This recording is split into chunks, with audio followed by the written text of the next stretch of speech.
8 ذوالحجہ کو آپ جب مینا جائیں گے، آئے ہائے کیا منظر ہے، یقین کریں دنیا کے بڑے بڑے آپ نے پلازے دیکھے ہوں گے، دنیا کے بڑے بڑے ایسے شہر دیکھے ہوں گے جس کی مثال دی جاتی ہے، مگر یہ ایک ایسی بستی ہے جو سال میں ایک ہی بار آباد ہوتی ہے، لاکھوں لوگ خیموں میں جمع ہوتے ہیں۔ بلیو کریں، ملٹائی نیشنل 5 اسٹار ہوٹل کا بستر ایک طرف اور مینا کے خیمے کی رات ایک طرف، اور وہاں واش روم اور وضو خانے میں لائن میں بھی لگ رہے ہیں، مگر اس کا بھی ایک مزہ ہے، لبیک کی صدائیں ہیں۔ تو یہ کیفیت کو انجوائے کرنا ہے، اس میں فرسٹریٹ نہیں ہونا ہے، اس میں گھبرانا نہیں ہے، یا معاذ اللہ وہاں بھی لوگ کہہ رہے ہوتے ہیں یار مزہ نہیں آ رہا، کھانا نہیں مل رہا، اور جناب وضو کے لیے اتنی لمبی لائن ہے۔ نہیں جناب، یہ تو نصیب والوں کو حصہ ہے۔ خدا کی قسم، آپ جب مینا میں ہوگے نا،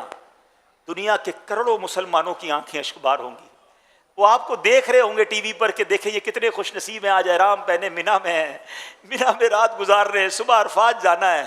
اور یا اپنے گھروں کے بستر پر آرام دہ کمروں میں بھی وہ تڑپ رہے ہوں گے کہ کاش ہم بھی ان کے ساتھ مینا میں ہوتے۔ تو اے مینا میں رہنے والوں، تم شکوہ نہ کرنا، تم لڑائی نہ کرنا۔ ہاں یہ پرابلم ہے، جیسے ہی مینا میں جاتے تو خیموں میں لڑائیاں شروع ہو جاتی ہیں کہ حضرت ہمارا یہ بستر تھا تو یہ میری جگہ تھی، کسی سے نہیں لڑنا ہے، میں لڑنے گیا ہی نہیں ہوں، میں تو معافی مانگنے گیا ہوں، میں تو مغفرت لینے گیا ہوں۔ اگر آپ کو لگتا ہے کوئی غلط کر بھی رہا ہے تو آپ معلم کے بندے کو بلائیں، خود کسی سے نہ لڑیں، کونے میں بیٹھ جائیں، ذکر و درود پڑھیں، 5 نمازیں آپ نے وہاں پڑھنی ہیں ماشاءاللہ، اور رفیق الحرمین ساتھ لے جائیں، کوئی کتابیں ساتھ لے جائیں۔ اچھا وہ ہم نے بھی دیکھا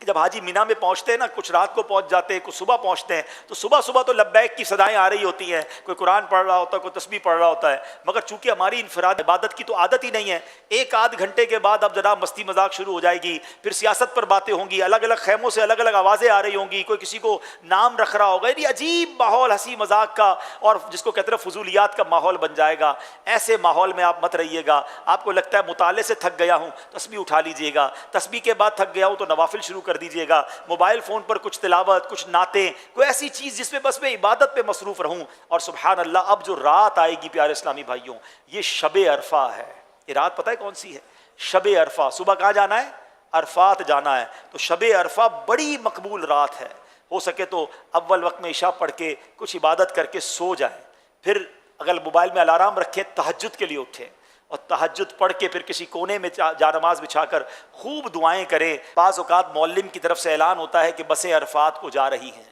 وہاں میں مشورہ دوں گا کہ جو مینا میں رات ہے نا، یہ گزارنا سنت مؤکدہ ہے، تو کوشش کریں کہ فجر کی نماز پڑھ کر جائیں، کہ یہ سنت ہے کہ فجر پڑھ کر، بلکہ طلوع آفتاب کے بعد، یا سے فجر کا ٹائم ختم ہو جائے پھر جائیں،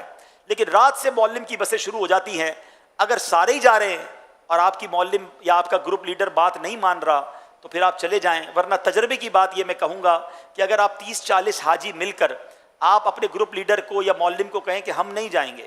ہم نے فجر کے بعد ہی جانا ہے، ہمارا بس کا انتظام فجر کے بعد کریں، تو وہ الحمدللہ کر دیتے، کیونکہ ان کی ذمہ داری ہے کہ ایک ایک حاجی کو عرفات میں پہنچانا، یہ ان کی ذمہ داری ہے۔ لڑائی نہیں کریے گا، لڑائی نہ کریں، ریکویسٹ کریں، دیکھیں سنت ہے، ہم 30-40-50 لوگ تو جمع ہو گئے نا، ایک بس کے لوگ ہیں، ہمارے لیے بس صبح کے بعد کر دیں، تو پھر ہم جب ریکویسٹ کرتے ہیں تو نارملی وہ مان جاتے ہیں، اور ماشاءاللہ فجر کی سنت بھی ادا ہو جاتی ہے۔ لیکن لڑائی نہ کریں، آپ کو ایسا لگتا ہے پورا ہی قافلہ جا رہا ہے اور میں اکیلا رہ گیا ہوں، تو پھر آپ بھی چلے جائیں، انشاءاللہ پھر گناہگار نہیں ہوں گے، کیونکہ آپ کی تو مجبوری ہے۔ اب آپ رات گزار لی،